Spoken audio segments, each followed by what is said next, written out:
Selamun Aleyküm ve Rahmetullahi Ve aleyküm selam. Sual verən soruşur ki, əqiq heyvanının ətində kimin haqqı daha çoxdur? Eşitmişik ki, ananın haqqı daha çoxdur. Lakin dəlilini bilmirik.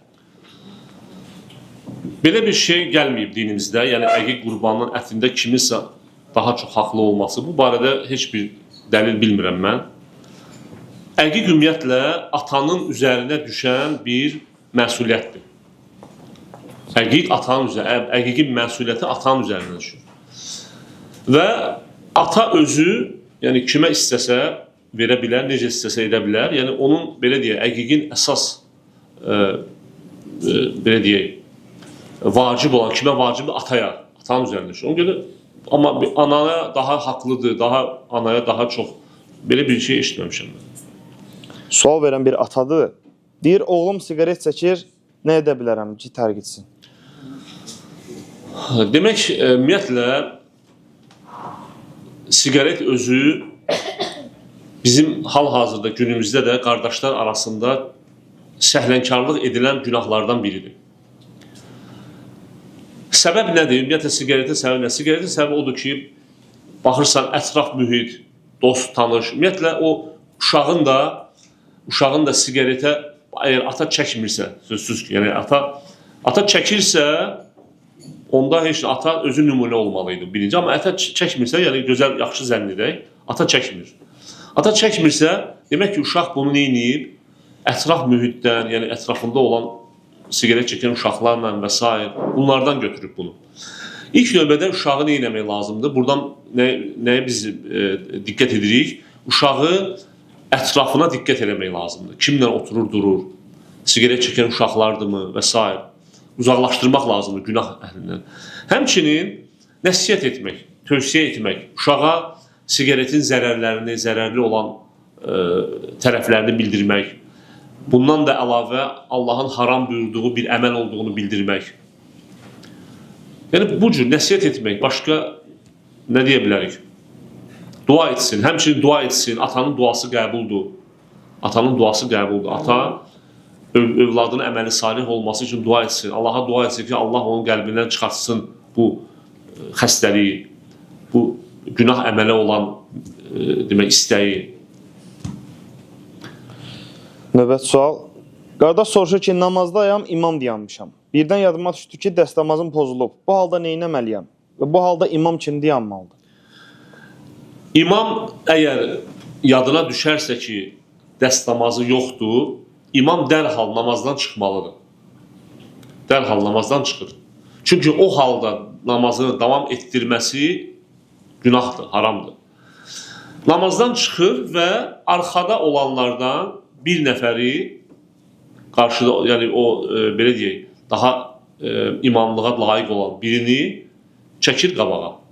Çəkir qabağa və onlar öz namazlarını davam edirlər. Onlar öz namazlarını qaldıqları yerdən davam edirlər. Düzdür, bəzi alimlər deyirlər ki, təzədən başlayırlar, belə deyənlər də var. Amma doğru olan budur ki, dayandıqları yerdən davam edirlər. Və imam da gedir, dəstəmazını alır, təzədən gəlir, qoşulur. İmamlığına davam eləmir də, keçir arxada. Yox, arxada, bəli. Arxada. Qəlbdə təkəbbür olan insanın cənnətə girməyəcəyi barədə hədis nə deməkdir? Hədisdə gəlir ki, qəlbində zərrə qədər təkəbbürlük olan cənnətə girməz. Nə deməkdir? Cənnətə girməz o demək deyil ki, yəni əbədi olaraq cənnətə girməz. Cəhənnəmlikdir. O demək deyil. Yəni burada qəsd olunur ki, birbaşa cənnətə girməyəcək.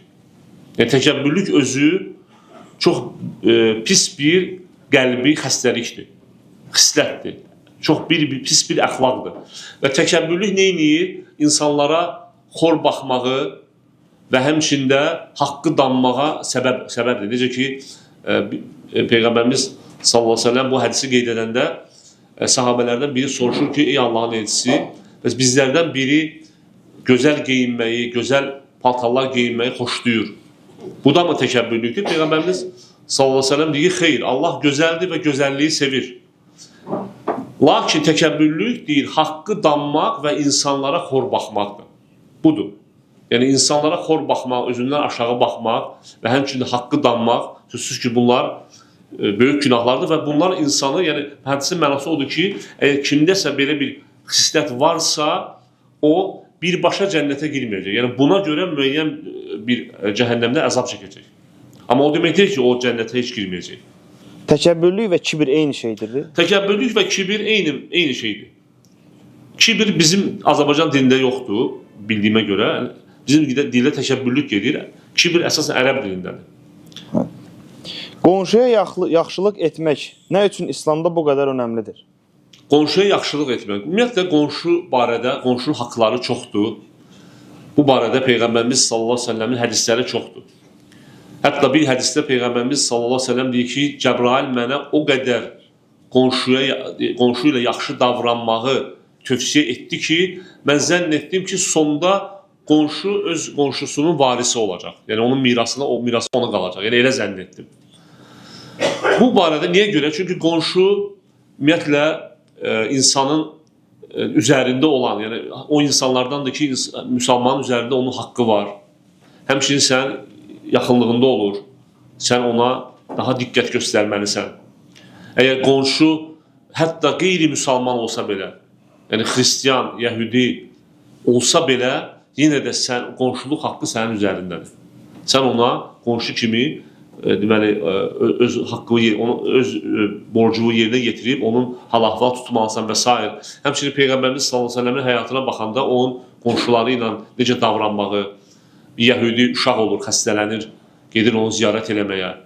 Yəni fikir verin, yəhudi uşaq, Peyğəmbər sallallahu gedir onu ziyarət eləməyə. Və onun İslam'a gəlməsinə səbəb olur Peyğəmbərimiz sallallahu əleyhi və səlləm. Yəni çoxdur. Yəni səbəblərdən ən böyüyü insanın, yəni İslamı yaymağın ən gözəl yollarından biri budur. Yəni insan birinci İslamı nə eləməlidir? Öz ailəsinə, qohumlarına, sonra qonşu. Və qonşuya da yaxşılıq eləməsən, sən heç vaxt ona İslamın gözəlliklərini göstərə bilməzsən. Sonuncu sual. Həya imandandır hədisi nə deməkdir və həmçinin həyanın imana təsiri necədir? Əslində bu hədis keçdi bizdə şərhi. Qısa olaraq, həya qəlbi əməldir. Bu hədis, həya imandandır, harada keçdi? Peyğəmbərimiz sallallahu aleyhi və səlləm deyir ki, iman 70 neçə bölmədən ibarətdir, şöbədən ibarətdir. Ən yüksək təbəqəsi, dərəcəsi la ilahə illallah sözünü demək, ən aşağısı dərəcəsi yoldan bir maneəni qaldırmaq və həya da imanın şöbələrindən biridir. Həya qəlbi əməldir. Həya yəni utanmaq. İnsan yəni utanmaq özü imandan irəli gələn bir xislətdir. Yəni həyalı insan bu onun imanından irəli gələn bir insandır. Və ona görə də qeyd olunur ki, həya özü də yəni imandandır. Yəni imandan sayılır. Qəlbi əməllər kimi o da imandan sayılır. Allah razı olsun.